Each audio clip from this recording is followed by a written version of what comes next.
Steve, I have a story. All right, One John, of, you have the last story, and then we can get started. okay, one of the third graders just got promoted to yellow belt. And so today I put my gi on, my black belt, and I showed him courtesy and respect today and congratulated him on becoming a yellow belt. Wow. That And is we awesome. talked about his reading as well to motivate him to read more. Does he have a yellow belt reading? We get him a green belt down the line. We'll get him there. All right, I'll give you a kid story too. My daughter in the last year has gotten obsessed with Roblox, the video game, to the point where she would play it all day, every day, and it's also kept her connected to her friends, and we can't see them in person. But Tanya's laughing. She knows what you're talking about. But now the teachers are playing Roblox too. So during lunch breaks and breaks in the morning, they're running around killing each other, and it's actually been really amazing. And they get to see a different side of Ellie because she's a very shy kid. But now she's like bossing them around during lunchtime, which is a lot of fun. And So- yelling. Yeah. And they're trying to get her to talk. So talk more. And that's been a successful thing. All right, everyone. I mentioned earlier, this is, I think, our first ever afternoon board meeting. So very exciting. We're trying some different schedules to see if we can make things work in the pandemic and have people accommodated with their various demands and their time. Thank you all for showing up. Pete, we are returning to having minutes presented at board meetings. It was a hiatus. The minutes have recovered from COVID, and they are healthy and up and walking again. So if anybody has any comments on the minutes, I know that if you're an attendee, you can't see them. We don't have physical packets, so I can share my screen unless you want to, Margaret. There you go. Pretty straightforward. How do I zoom out here so I can see more of it? There you go. Wow.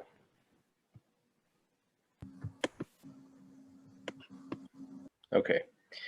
So 2 pages of minutes, just the things we talked about, which are essentially the things that we're going to talk about today. The pandemic and how things are going. We have some more stuff to talk about as well, which is some student data. Pete, do you want to try to accept the minutes? I move that we accept the minutes. Do we have a quorum? I don't know we have a quorum yet. I think we might. Let's see. 1, 2, 3, 4, 5. 5 voting members. A quorum makes? Yep. Yep. Okay. I move that we accept the minutes as Second. presented. Second. Any objections? No objection. Okay, let's get into the fiscal report. Well, I guess that's me. Hi, Doug. Hello, Pete. Happy holidays. You too. Report is going to be pretty quick because we having the meeting slightly earlier. And apologies already if you hear my kids in the background. They're on their meetings too. They're working from home. So what I want to do is jump right to the revenue and focus on our contribution lines. It says for the month of November, we didn't hit that number, and it's that we're under $12,904. So we did well with Giving Tuesday. Most of the checks came in after the end of November, so I'm in receipt, and there's still some that are in the mail. So for next month, we should see a bigger number or hit a higher number for December, but it will be reflective for Giving Tuesday. It's just accounting policies of recognizing revenue once we are in receipt. Jumping up to our state grants, we are year to date says that we are under 114K from our per people invoicing. We budgeted for 435 students. Currently, we have 425 students. For our SPED, we budgeted 55 students. Currently, we have 82 students. So every SPED student that fall into the high cost, the higher end, which is greater than 60, is roughly $19,000 per student. And that equates to 1.2 extra per child. So essentially, we will still be over from our state grants because we're off 10 kids, but we have, almost 30 extra SPED students. So that covers the gap there. I'm going to jump down to our expenditures. Our personnel line, it says that we are over 10K. It just has to do with accounting, with how we're recognizing bonuses and paying out certain line items to our staff. Our teachers are essentially 10.5-month employees paid for 12. So when July hits, we accrue the expenses from the prior year because they get paid out still in July and the first pay period in August. And it's just an accounting part where the numbers start to plateau and become even as time goes around. So right now, year to date, it says that we are under $510,000, but that recognize that we still hold some of their money into, again, July. So just wanted to point that out. As we drop down to 6,200, that's curriculum and classroom expenditures. It says that we basically received $41,000.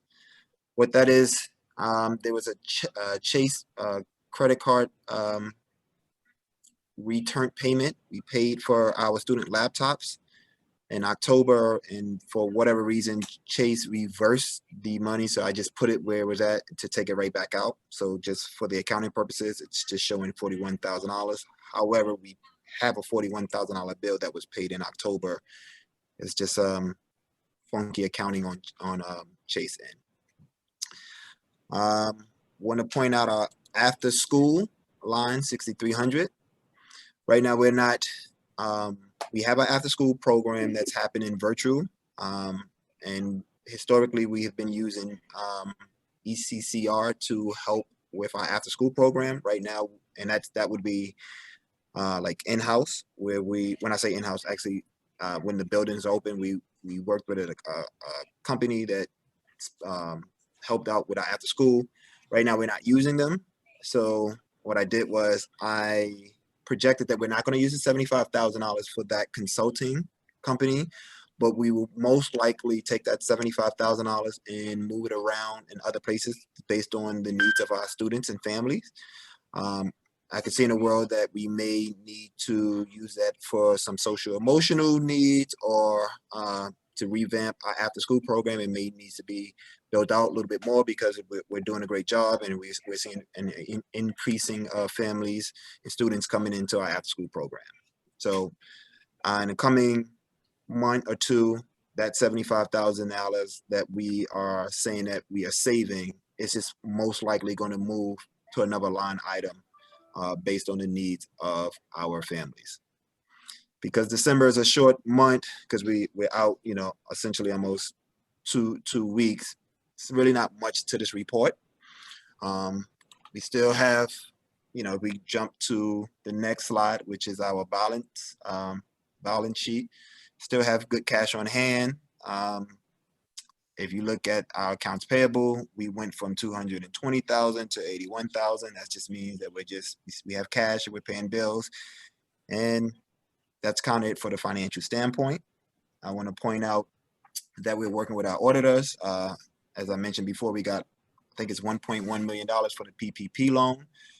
We are in the process of we started our application to have it forgiven.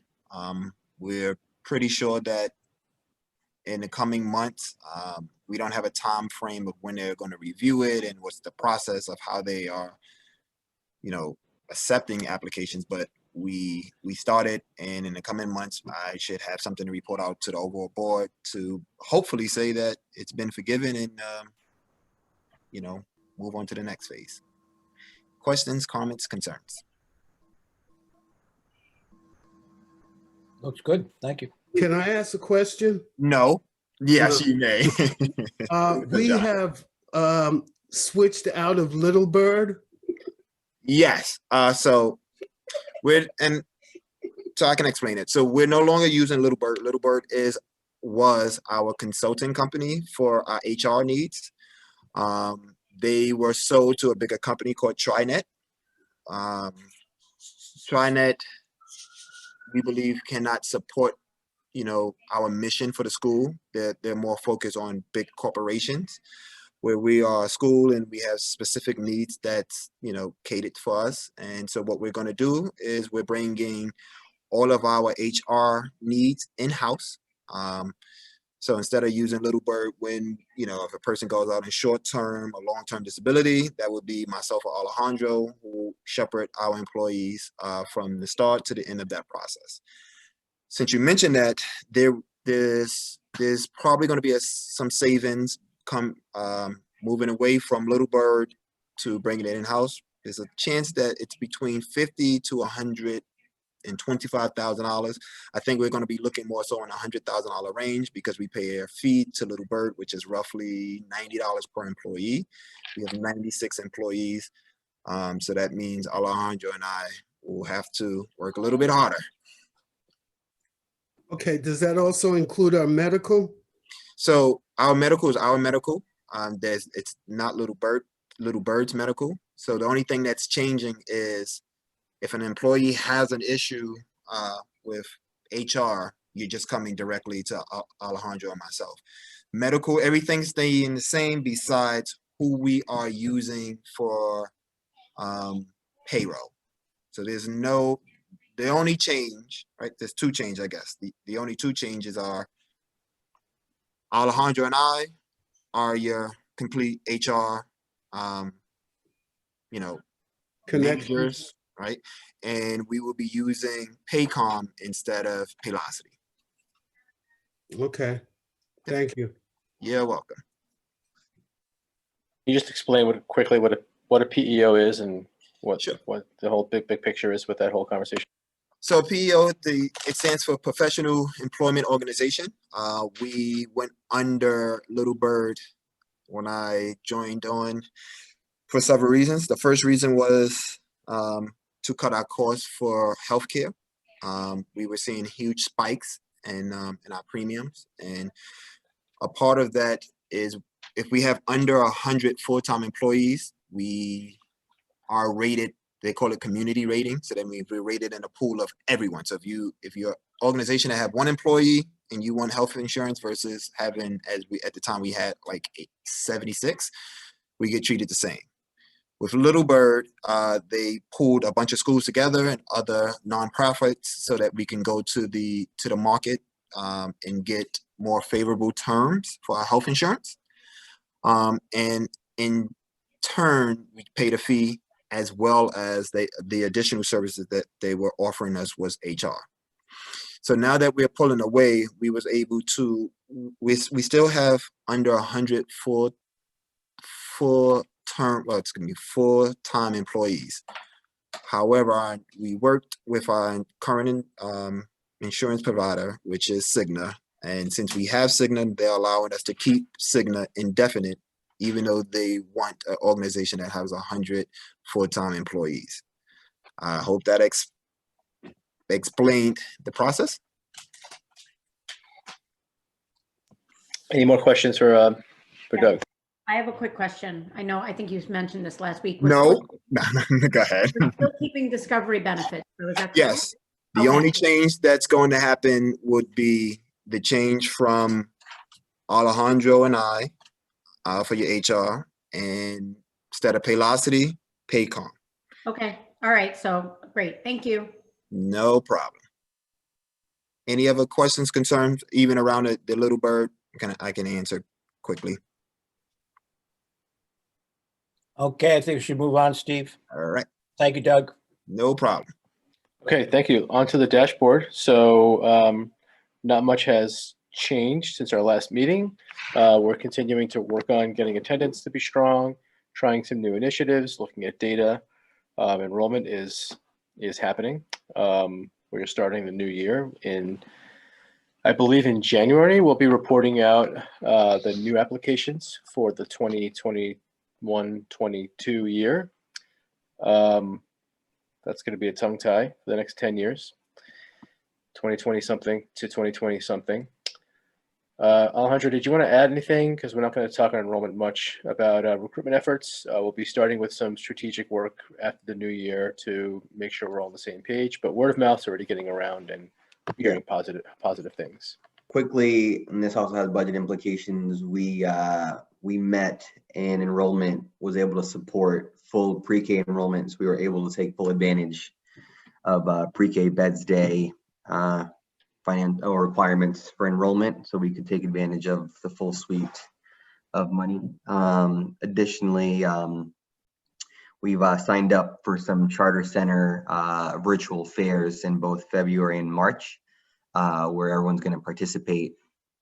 And I've already engaged in the process to start our mailer as the Vanguard process, who's the DOE charter center vendor, has changed things up a little bit. And finally, we've engaged once again with John Bellacosa, who's been our sort of graphic designer on retainer, and he'll be focusing in on some additional design elements to push recruitment efforts. And last but not least, and maybe Josh may touch on this later, is we're working to amass all of key and salient data points with respect to different areas of the school for sure, but with the top priority being that of ones that we can use to help entice and push student recruitment efforts. So I'm excited for the year to turn and to get into it.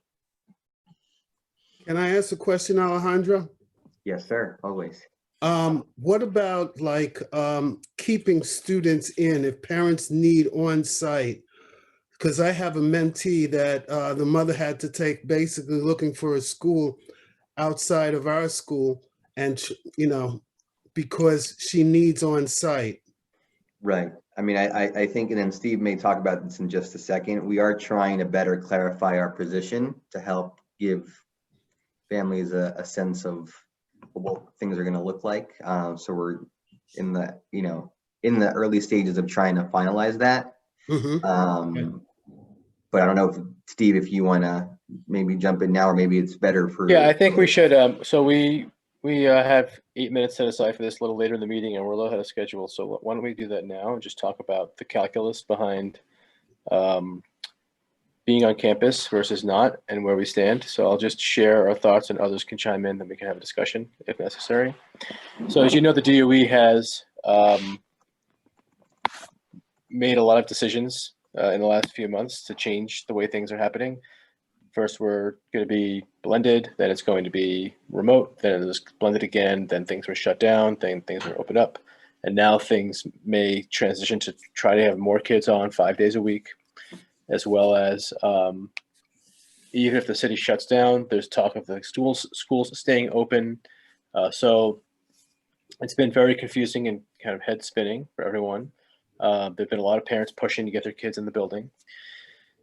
And there have been battles about this. There are other parent groups who are fighting to invest in remote. So we have been investing in remote learning because we anticipated these battles and these shifts with the virus. So our goal has been to have a dependable, consistent, and robust remote learning program. And we think we've accomplished that to the best of our ability so far. So there are two separate issues now that we're facing. One is when and whether to return to the building for remote learning on campus, which is what would satisfy this parent's need. And then when, if ever, this year to do blended learning, where you're doing some of the actual teaching on site versus all the teaching is remote, and you just have like caregiving at the site to do remote learning on campus. So we talk about the last one first, then the first one. So blended learning for us is a little bit of a ways off. We still have had less than 1/4 of our families express interest in it. in our most recent survey. We also have seen that when we offer a seat to come on in the building, 1/3 of families end up saying no after being interested. So it's closer to 16%, like 1 out of 6 or 7 families is interested in being on campus. It's not a big demand. That said, we know it's important for families to have that outlet if they have their essential workers and so on. But if we were to go to blended learning, it would be a big disruption to our remote learning program for reasons that you read about in the paper with the DOE schools that are all doing blended learning essentially. We have 3 teachers in a room right now in many rooms. Latanya and Jen are normally specialist teachers, but they're helping out with instruction in the in different grades in the morning when we need more people to do groups and to do tutoring and so on, for lack of a better word.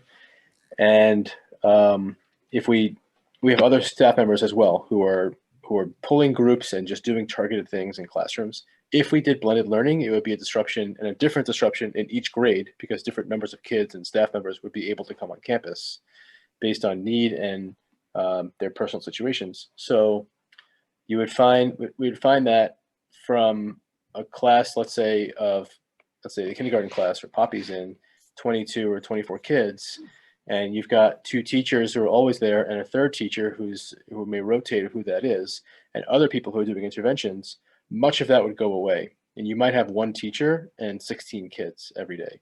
And who the 16 kids are might shift too. Today it might be 16, tomorrow it might be 20, Friday it's going to be the whole group and 2 teachers. So things would become very erratic and not consistent. And the feedback from families that we've gotten is they appreciate the consistency and dependability of knowing morning meetings at 8:30, the first reading lessons at 9, the math lessons at 10:30, the next reading lessons at 11:30, and so on and so forth. So it's just a consistent day.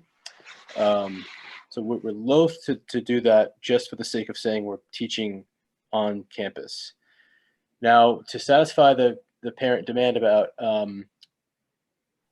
can we just get back on campus so that I can have my kid be in school and not at home? That is 100% about safety and not about the disruption of the program. And we don't feel it's safe right now because the numbers are on the upswing. Today, our building is closed. It's closed because over the weekend, there was a case at PS 185 that was confirmed to be COVID. And yesterday afternoon, there was a second case confirmed to be COVID. And the DOE policy is when there are 2 unrelated cases in the same building, it's closed for 24 hours to investigate and clean. It may be closed longer, but it's closed today. So this is the kind of thing we would be dealing with that did not happen in the first part of the year when we were on campus because the numbers were lower and the spread was happening less. Now, our local community where the school is has a very low infection rate. It's below 3%. But the areas where our kids come from, northern part of Harlem, Upper Manhattan, South Bronx, are up over 6, up to 9% infection rate. When it hits 9% citywide for 7 days, the whole city is going to shut down and do all remote learning per state mandate. So we don't want to start and then stop.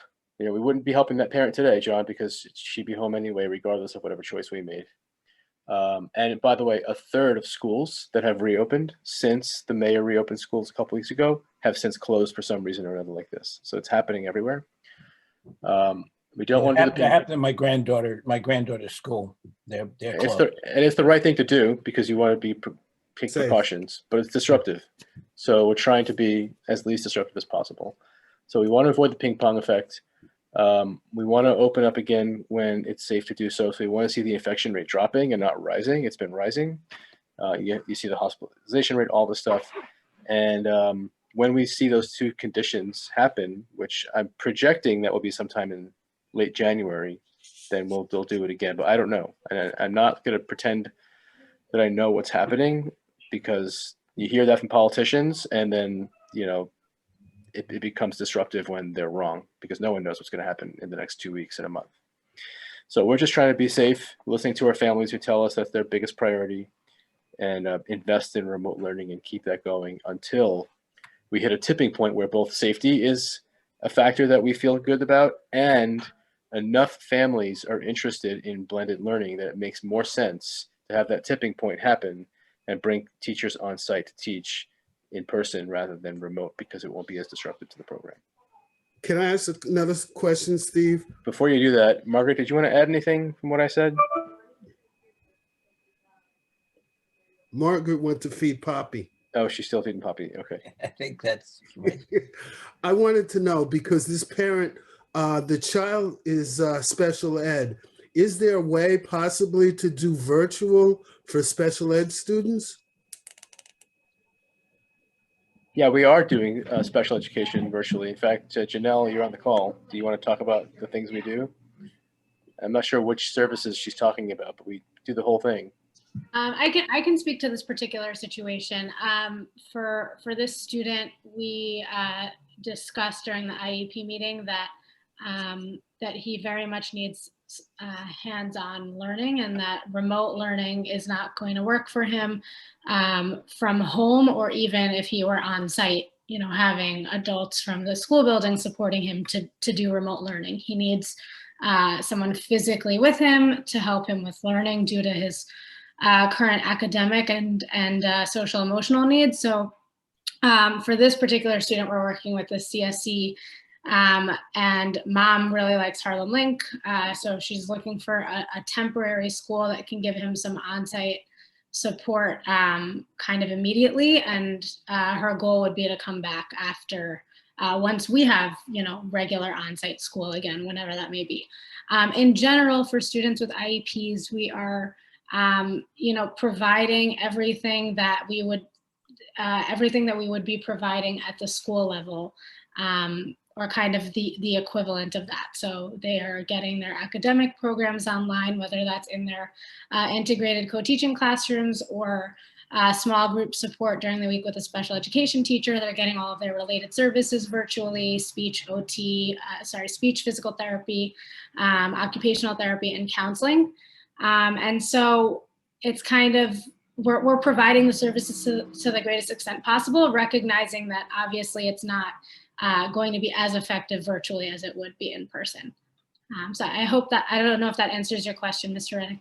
Yes, it does. Thank you so much for working with that parent also. Thank you too. Team effort. Yep. Okay. Any last comments about or questions about what I shared?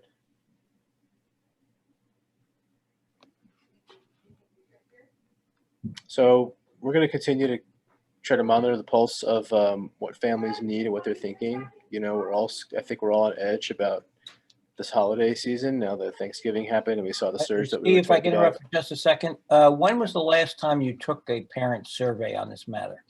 The last survey closed about a month ago, Okay, thank you. right before Thanksgiving. And like I said, there was lukewarm interest then, and then the numbers have spiked since then. So I anticipate that we'll do something again after the new year, but I can't tell you how soon after the new year. But we've got our little ears listening. We've got Monica. We've got you know, the APs are in touch with families all the time. Teachers give us feedback. So there's a lot of ways that we get information from families. And the surveys didn't surprise us at all. The surveys have confirmed what we think, I think, for the most part. Okay, shall we move on? Please. Okay, the next item of business is the development update. So our target was $40,000 for Giving Tuesday, and if you include pledges and matching gifts that are on the way, we are at $53,000. So that is a phenomenal achievement. That is our best Giving Tuesday ever.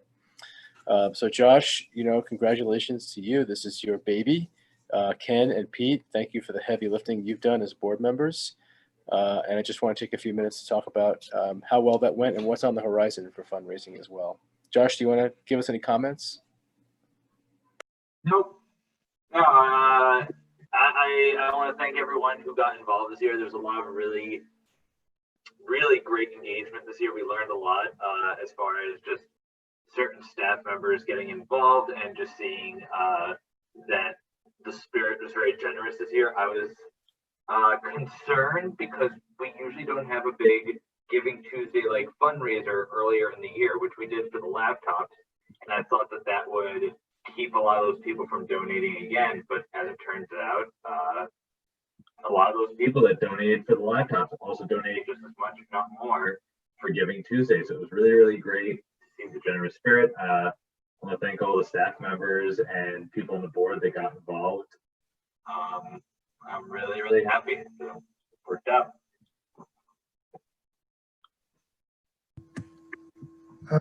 Thank you, Jump Josh. in.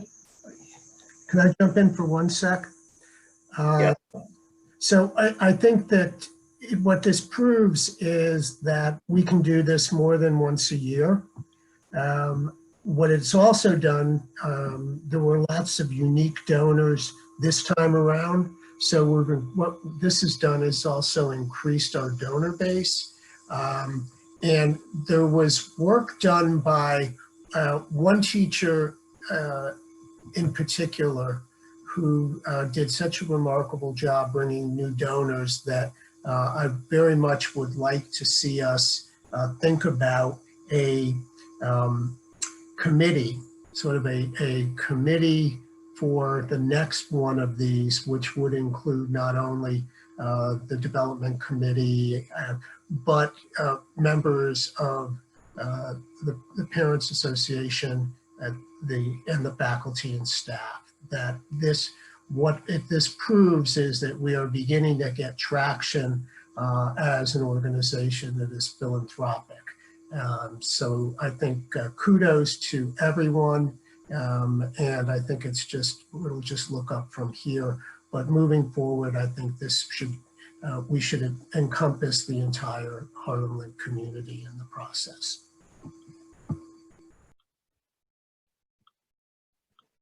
Agreed, and agreed. It was awesome to see Miss Adano, the new teacher, just like go out there like a pro and just bring in the dollars for the school. It was incredible.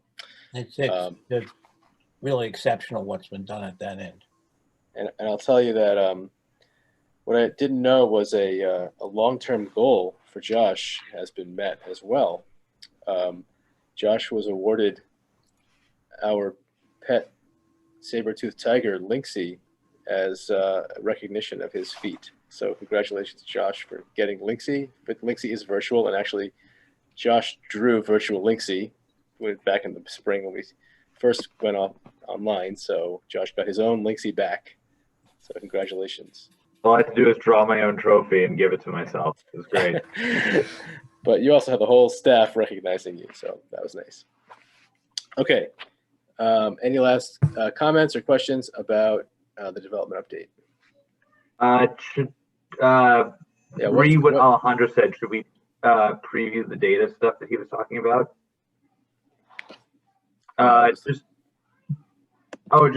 That we were talking about this and going into the new year. One of the biggest things that has been hard when it comes to either recruitment or grant writing, or even just, we have a section on the website that we're producing about Harlem Link's impact and what makes it special and different and all the different statistics that go with it. So one of the big initiatives going into 2021 is we're making a compiled document that we are annually updating, so that every time that we write a grant or we're doing recruitment, we're not just trying to scramble and try to figure out what facts do we have available. We can constantly have that information at our fingertips, and we can constantly keep it updated through a nice organized system. So please look forward to that. I think it'll be really, really useful, especially for any of our outward facing materials, especially for fundraising and whatnot.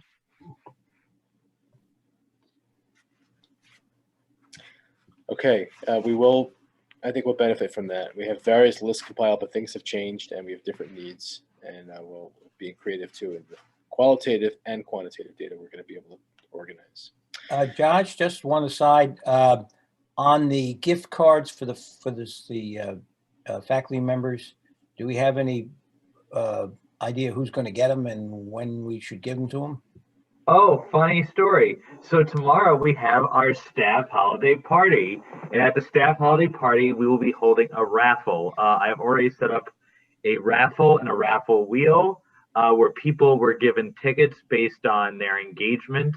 If you submitted a page, if you donated on someone else's, if you were involved in this, you got tickets, and you will possibly get a prize, such as an Amazon gift card, a wine date with Ken, a coaster and mug designed by Valerie Babb, and more. Maybe. I think there's more. There might be another prize. But yes, all Yeah, that will be available. I think the other one was a personal Zoom with Margaret for like 5 hours. Yeah, look forward to that. That'll be a great one. I've had that every day since March, nonstop. That must be a real winner. I mean, it's a big one. It's a big in kind. Let's just put. Okay, thank you, Josh. We look forward to newer and bigger and better things even in 2021. On to the Education Committee. So we have our first data, student data that's come in this year. It's F&P data. So a couple of caveats and then a big picture, and then we can just talk briefly about the data, which is pretty straightforward. First caveat is that Fountas and Pinnell is not designed for remote learning. Although the data lined up essentially with what we were expecting, and it was pretty reliable in terms of past performance for students and who we thought might excel and who might fall back, and kids were all in the neighborhood of where we expected them to be. So, but we're not supposed to be using F&P this way, but we really have no other choice because we don't have another tool that's normed for online use. But this is an individual reading assessment given by teachers to students to gauge their reading level. And it is part of our accountability plan. So the main use of F&P is not for accountability. The main use is for guiding our instruction. So we set up our reading groups. We know where kids are. We know what to do next with them, who gets intervention. So all these purposes, and we give it about 3 times a year, depending on the grade. But a couple of years ago in our renewal, we added F&P into our accountability plan, which is on these 2 pages here. And SUNY gave us levels for each grade 1 to 5 to shoot for based on what they think is achievable. And the target is 75% of kids in those grades who've been around for more than 2 years should meet those targets. Those are lower than our regular targets. So the idea is we should be getting better every year at approaching and hitting the 75% number by the end of the year. What I've shown in this chart here, what Margaret and I have shown, is the last 2 years of the charter period. This is year 3 of the charter, of our fall benchmark compared to the internal benchmark, which is higher, compared to the SUNY benchmark, which is in orange at the end of the year, which is a little bit lower. So you can see in 2018-19, at this time we had 63% of our kids on track, but by the end of the year, only 56% met the SUNY benchmark. So we saw there were some issues, and we saw some kids who didn't make progress like we wanted them to, and so on. The benchmark moves during the year. So the end of year benchmark is for SUNY is not the same as the beginning of the year internal benchmark. They have to grow to meet the SUNY benchmark. It's not easy to meet the SUNY benchmark, but it's more straightforward than the normal benchmark. Last year, we had a smaller number reach benchmark internally in the fall.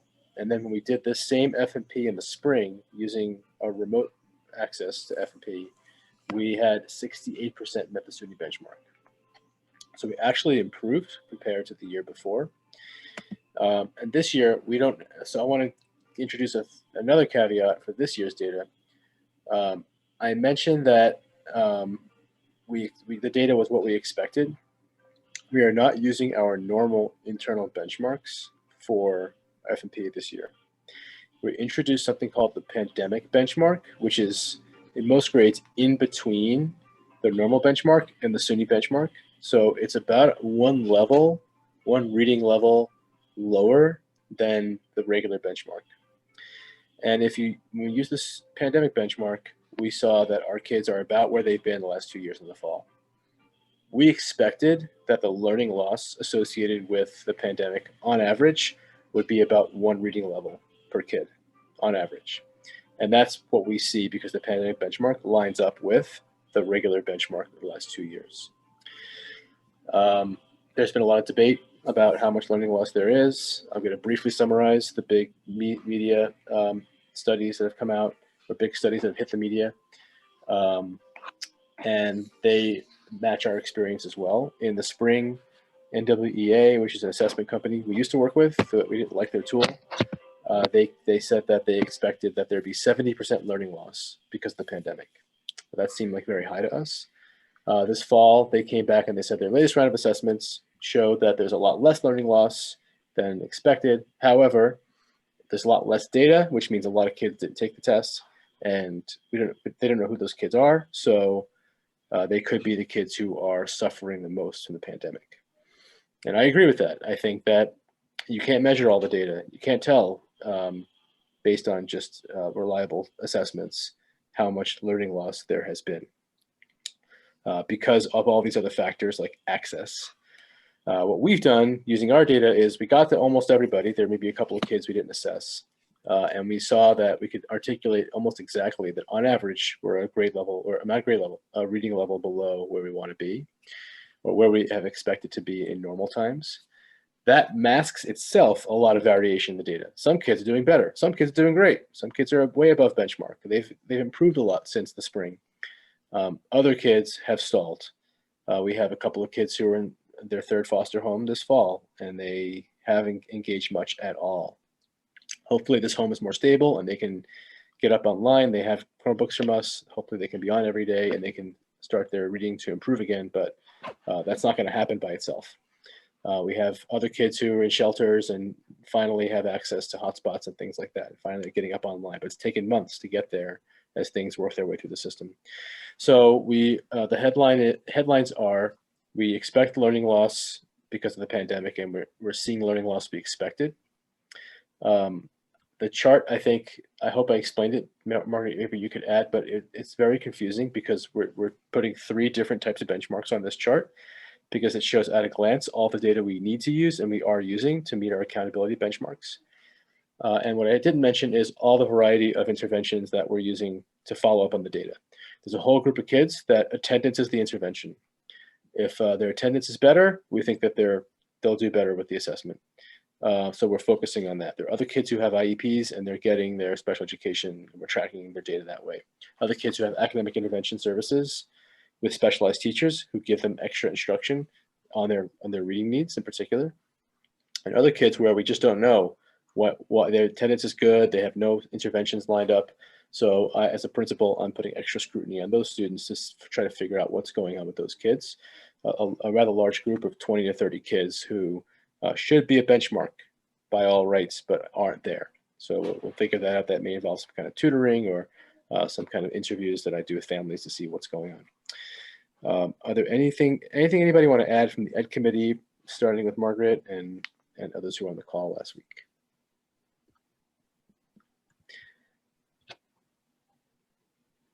Any questions about anything I've said?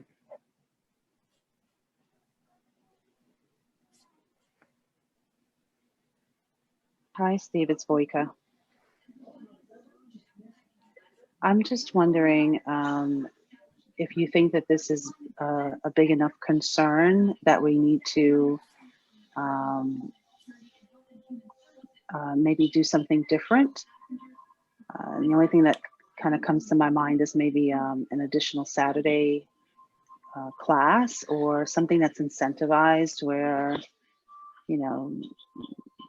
something like some sort of book club, and then the kids have to get reading, and in return they get to shop from a school store or something like that. I don't know, but do you think it's a big enough problem that there's this concern that we need to do more? I would say yes and no. The reason I say no is because I think everyone's alarm bells are off. In talking with other schools, there's similar pattern of learning loss, and everyone's trying to be creative and think outside the box and do whatever we can do. And the reason I say yes is we are trying to do more. There's a lot of things we're trying to do differently. We're finally getting physical books into kids' hands, for example. I would just scratch the surface, and if Dan or others on the call want to mention some things that are happening that I haven't talked about, but we haven't had kids reading physical books, and for some of them, the screens just may not be effective. So we're doing some book distribution and spending quite a bit of money, state money, to do it next month. I mentioned we have a small tutoring program we're thinking about. We want it to be effective. A lot of the kids being on the screen isn't going to be helpful. So I'm not sure, but other ideas, we're in unprecedented times. So the only barrier to our creativity is our team's capacity to juggle all the things we're doing, and it is voluminous and extensive right now. I don't think we can squeeze anything else out of teachers right now. And I don't know how we can coordinate well at this point other resources because we have so much already going on for the different populations in the school.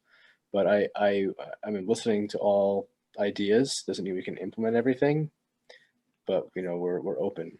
Anybody want to add anything at the school? Steve, also you had approached the after-school team to work on tutoring as well. So that's a possibility.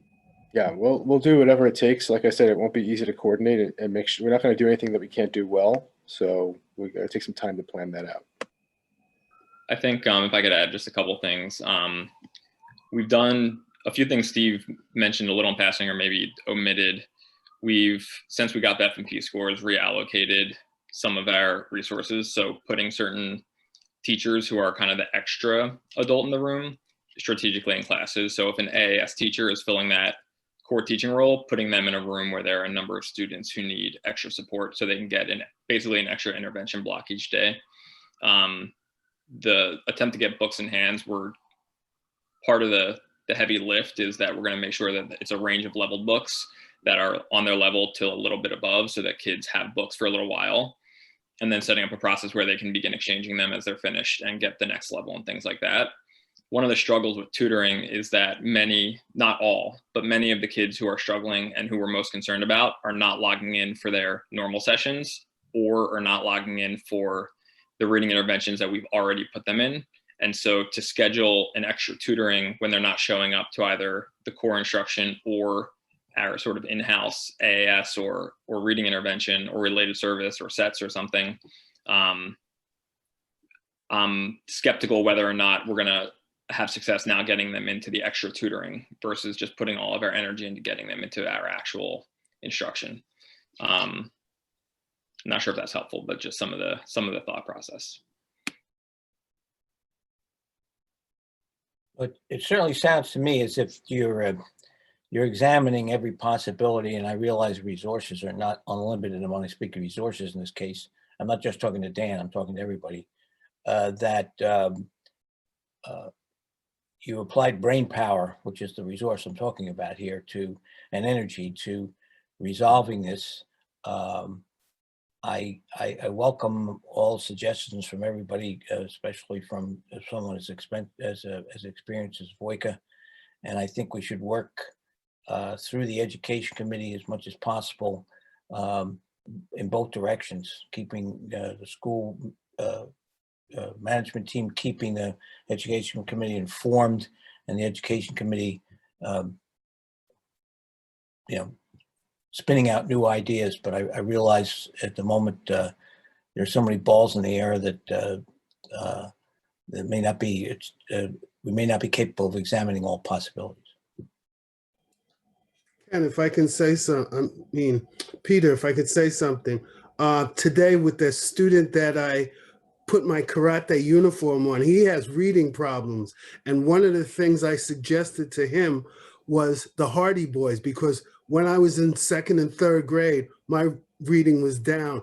And I took on reading the Hardy Boys, and that helped me. So hopefully he'll take my suggestion. But I think each and every one of us has some way we can help out or try and help out these students. Gee, John, you must be old as the hills, because I used to read the Hardy Boys too. It's back on. It's back on. I'm sorry, somebody. I interrupted somebody. Oh, quick question. This is Brandolyn. Steve, have you had discussions with other school leaders about sort of what they're seeing around learning loss? I know you were saying it's a larger discussion, but does that include conversations with other folks? Yeah, I mean, I can't say we got a survey of the whole city, but we've got a cadre of schools, like-minded school leaders that Margaret and I have been in touch with. And it's similar, we're doing everything we can and we're trying to be creative, and we're seeing about a grade level, a reading level lower than we expect across the school. Got it.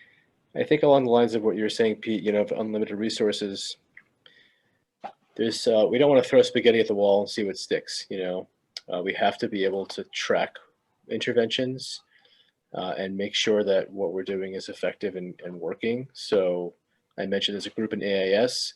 Normally, I look at their progress once a term, but I'm going to look more frequently now because of the urgency here. So what I've said is these groups I want to see at the end of January where things stand with some interim progress for AIS kids. For some measure, it's not like a normal thing we do with special education is measure progress goals every month, but we can do that. We can take a qualitative look. We can look at what data we have. We can look at unit assessments. We can isolate those kids.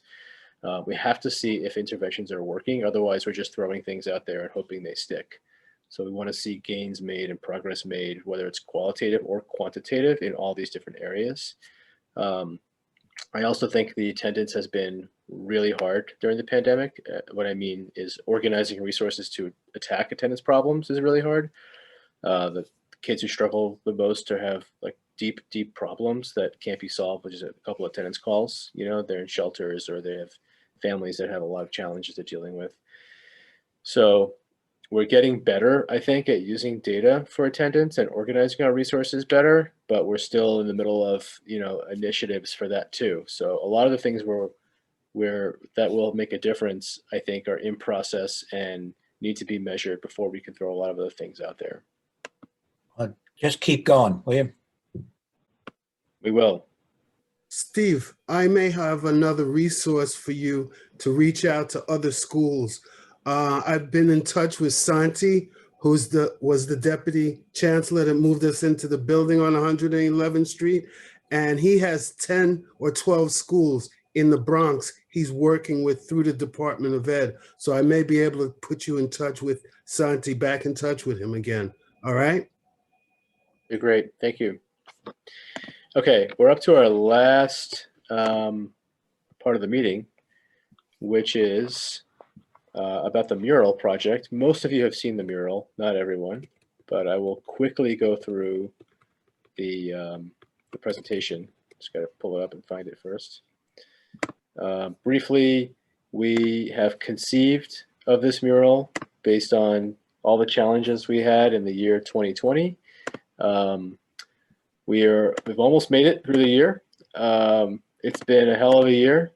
We've had a pandemic. We've had the movement for Black Lives. We've had a lot of loss of members of our community. And what I want and what others in the school want too is a way to recognize and acknowledge and celebrate the resilience of our community.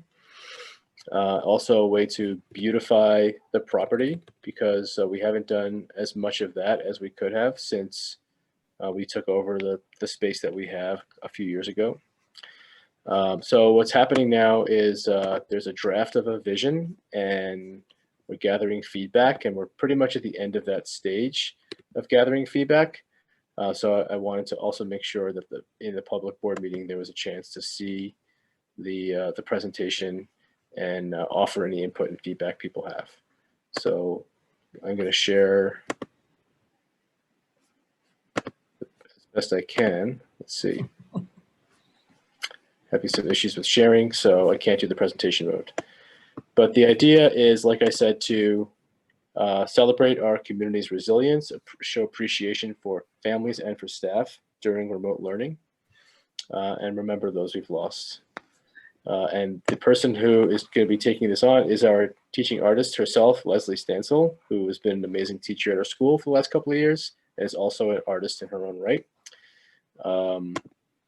Here are some words that she came up with to express the theme, and I'm going to show you some images that she came up with to accompany these words.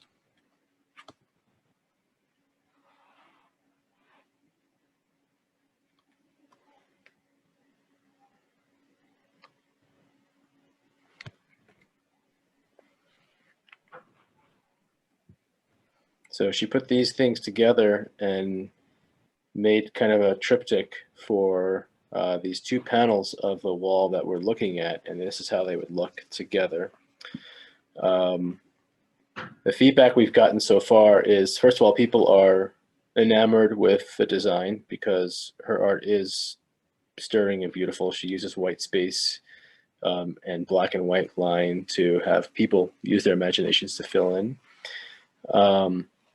She expressed most of the things that we were shooting for. A couple of things that people have said is the virus is there. So if you haven't seen it, it's center on top. So there's a lot of hand wringing. Some people think that it's important to have there as a memory, and others think it's frightening and don't want to see it. Teachers are not explicitly recognized here, neither are first responders. So these are a couple of things that we're thinking about asking her to make additions to. We want her to have creative control, but she also is invested in articulating these ideas for the community. This will be a permanent installation, so we don't want it to be only focused on COVID. COVID will be over at some point, we hope, and we'll want to forget it to some extent, but we also want to remember how we survived this year. Steve, in the panel on the far left, is the adult in that supposed to be a parent or a teacher, or don't you know? I took it as a parent. I do too. I don't want a teacher getting that close during COVID. No, but that addresses the point that the faculty has not been addressed in this presentation.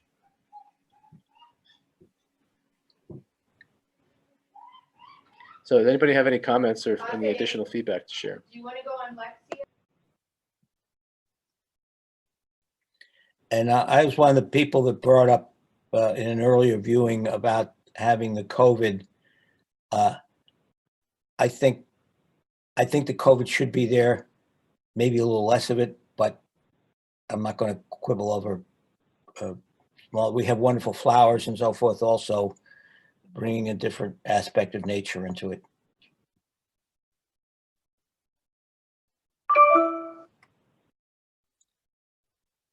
Anybody else have any? Well, as far as the COVID, Peter, we also discussed in a committee meeting, I believe it was last week, about the presence, whether it should be smaller, maybe like it should be there, but should it be like so in your face? And I believe someone had made a suggestion that it be included on the figure that the girl is holding in her hand on the panel on the right. Like it can be there, but not like so big. You mean like the virus as it's shown in the upper left-hand corner of that second panel? Is that pretty much what you're talking about? Right. So we had discussed like making it smaller. As I said a moment ago, I think it should be there, but I agree with you. If most people, and I would fall in this group, think it's a little more prominent than it needs to be, I would ask her to reduce its presence somewhat. One idea was to have it on the ground, stepped on. You don't want to make contact with it. So with that, and always you can reach out to us on the school management team with any input if you're on this call, and we'll keep the board updated on the progress of the mural as we work on it. And I think that concludes our agenda. Does she want to say something? She would like a granola bar. Talk to the man at your right. She did. She's speaking truth to power. So yes, you can go get a granola bar. Access granted. But I didn't finish my lunch. Oh, finish your lunch and then get a granola bar. Okay. Does anybody have anything else? To vote on the granola bar? Do we have a quorum to vote on it? Does everyone have anything else? Yeah, Peter, I just wanted to make sure that, and I know you've said something similar, but for Steve and Margaret and the team, the school team, that I really think you guys are doing a great job and being thoughtful in what you guys are doing. So on behalf of everyone else, I just want to say thank you. I appreciate it. Amen. Thank you for that. I appreciate that. At the expense of it becoming too much of a love fest, I also want to give Voika a shout out for facilitating a really great first outreach meeting that we had, the board outreach meeting. It was really productive, and I'm looking forward to the rest of the year with the work. And maybe for our next board agenda, we should have a chance to get an update on what the outreach board is doing, if FOIC is comfortable with that. Yes, she will. I think she's asked to do that, so we'll absolutely put that in the next agenda. We were pretty chock full for this month. So I'm sorry. Oh, I also wanted to make sure that if you haven't gotten an Evite, the staff party tomorrow, board members are welcome to join. Okay. Bring a beverage with you so we can have a toast. Right. I'll try to make it. I'm moving to West Coxsackie, New York for a week, so I don't know whether I will be settled in enough to be able to do it, but I hope so. Anything else? I move that we adjourn, and do so doing, I also extend happy holidays and a better new year to everyone. I second all of that. Happy holidays. Yes, seconded. Ciao. Bye, everybody. Bye-bye. Thank you. Thank you. Bye. Everyone. Bye, everybody.